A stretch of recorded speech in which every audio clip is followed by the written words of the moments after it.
Mitochondria. तो उसके बाद इसकी अपीयरेंस कैसी होती है, तो वो है round ovule whistles rod like filament, जो अभी मैं आपको बताता हूँ आगे चल के। साइज़ जो इसकी मोस्टली डिपेंड करती है आपकी सेल एक्टिविटी पर, यानी कि जो आपका सेल है आपकी बॉडी के मुताबिक कितना ताकतवर है या कितना कमज़ोर है, तो उस हिसाब से उसकी साइज़ होती है।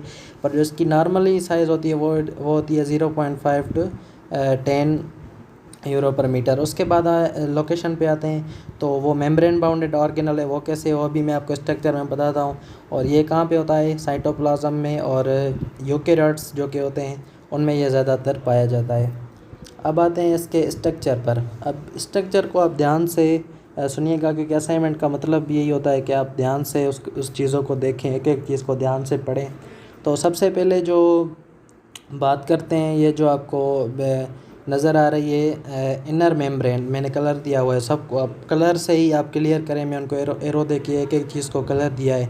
तो ये जो आपको मतलब बैंगन का कलर इस तरह का होता है, ठीक है। ये जो बैंगन कलर समझने के लिए कॉन्सेप्ट क्लियर करो, फ़नी चीज़ नहीं है।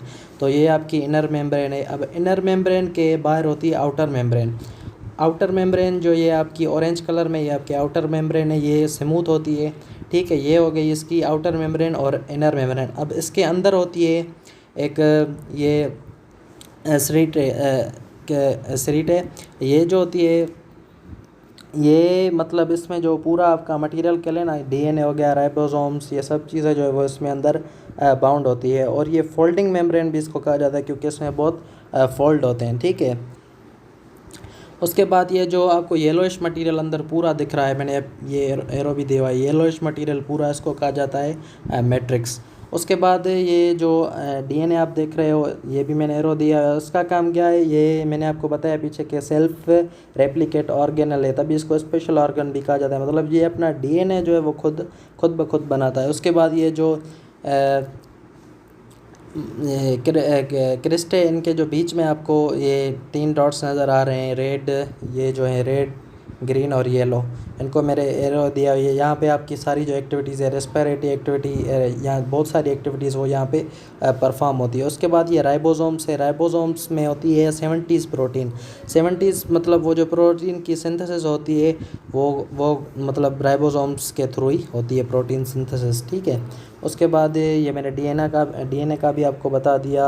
और ये तो बस ऐसा कोई ख़ास ये मुश्किल है नहीं, लेकिन पूरी बात है समझने की। अब ये जो है इसको तभी पावर हाउस ऑफ सेल कहा जाता है कि जितनी भी एक्टिविटीज़ है सेल की, ये पूरी ये मतलब करवाता है, ठीक है। तो फंक्शंस भी है इसके कुछ जो मैंने अच्छी तरीके से लिखे हुए हैं, मतलब पूरा जो है आपका क्लियर हो जाएगा अच्छे तरीके से ये स्ट्रक्चर। फंक्शंस में फर्स्ट जो पॉइंट है वो है माइटोकॉन्ड्रियाज डबल बाउंडेड मेम्ब्रेन, जो कि आपने देख लिया है कि इनर थी, एक आउटर थी। जो आउटर थी वो स्मूथ थी। और उसके बाद जो दूसरा पॉइंट है वो है it generates chemical energy needed to cell. ये एक जनरेटर के तौर पर भी काम करता है जब भी सेल को एनर्जी की ज़रूरत होती है। और तीसरा पॉइंट है बूस्ट पावर ऑफ सेल। इसको ये जो बूस्ट है सेल का पावर को मतलब उसको बूस्ट करता है। उसके बाद हमारा जो मेन पॉइंट है जिस पे आपको ध्यान देना चाहिए वो है कन्वर्ट एटीपी टू एटीपी, यानी कि एडिनो ड्राई फास्फेट को आपको एडिनो ट्राईफॉस्फेट में कन्वर्ट करता है। और ये एटीपी क्या है, ये जो बेसिक सर ने आपको बताया था कि फार्म होता है एनर्जी का, तो ये वो है, ठीक है। इट इज़ लास्ट पॉइंट है, it is a site for cellular respiration, जो मैंने आपको बताया ये एक साइट है सेलुलर रेस्पिरेशन की।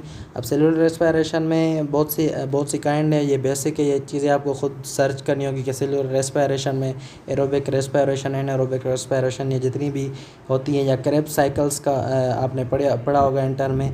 और फिर ये फैटी एसिड और मेटाबॉलिज्म का भी, मेटाबॉलिज्म के भी टाइप होते हैं, एनाबॉलिज्म, कैटाबॉलिज्म। लेकिन सिंपल जो आपकी असाइनमेंट का जो मकसद है वो था स्ट्रक्चर ऑफ